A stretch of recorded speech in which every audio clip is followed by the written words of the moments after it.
عرب کے لوگ سردار بڑے وڈیرے ان کا لہجہ تحقیر امیز ہوتا ہے، ان کا لب و لہجہ تضحیک امیز ہوتا ہے. کسی سے بات کرنا تو حکارت کے ساتھ کرنا، کسی کا ذکر کرنا تو لفظوں میں تضحیک رکھنا، یعنی کسی کا ذکر آنا، کچھ نہیں کہا، گالی نہیں دی، برا نہیں کہا، لیکن بندے کے ذکر آنے پہ ہنس پڑا ہے اور طنزیہ ہے.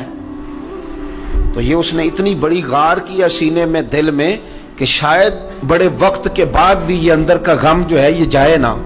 تو لہجوں پر توجہ دینا، انداز گفتگو بڑا اچھا رکھنا. میرے رسول پاک صلی اللہ علیہ وسلم کا طریقہ کیا تھا؟ حضور کسی سے ملتے تو مسکرا کے ملتے، اور حضور کسی سے سلام لیتے تو پوری توجہ اس بندے پہ کر دیتے.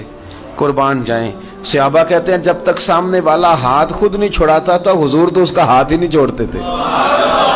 تو یہ جو لہجے کا حسن تھا، ملنے کی گرم جوشی تھی، جو پیار اور وقار تھا، اور سامنے والے کو جب حضور عزت سے نواز دیتے تھے تو وہ لہجہ لوگوں کے دلوں میں گھر کر جاتا تھا، وہ انداز حضور کو لوگوں کے قریب کر جاتا تھا. لیکن بات بڑی تلخ کرنا، بات کے اندر بڑی سختی لے آنا، جملوں کے اندر ترشروئی پیدا کر لینا، میں نے ایک دفعہ پہلے بھی کہا تھا، رد عمل کے طور پر بھی آپ ایسا نہ کریں. آپ اپنے لہجے کو صحیح رکھیں، ہمیشہ گفتگو کو ٹھیک رکھیں. سورہ طٰہٰ کے اندر نا اللہ تعالیٰ نے حضرت موسیٰ کلیم علیہ السلام کو بھیجا فرعون کی طرف. فرعون کے پاس جائیے، وہ سرکش ہو گیا ہے، سورہ طٰہٰ ہے، لیکن ساتھ فرمایا کلیم وہاں جانا نا تو بات نرمی کے ساتھ کرنا، بات نرمی کے ساتھ کرنا. کس کے ساتھ بلا؟ گناہگار تھا، کافر تھا؟ چھوٹا کافر تھا کہ موٹا کافر تھا؟ اس کے ساتھ بھی نرمی سے بات کرنی.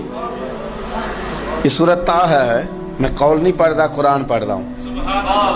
اے میرے کلیم وہاں جانا تو فرعون کے ساتھ بات ذرا نرمی کے ساتھ کرنا. فرمایا نرمی کے ساتھ بات کرنا، لعلہ یتذکر او یخشی، شاید کہ وہ نصیحت پکڑ جائے اور ڈر جائے.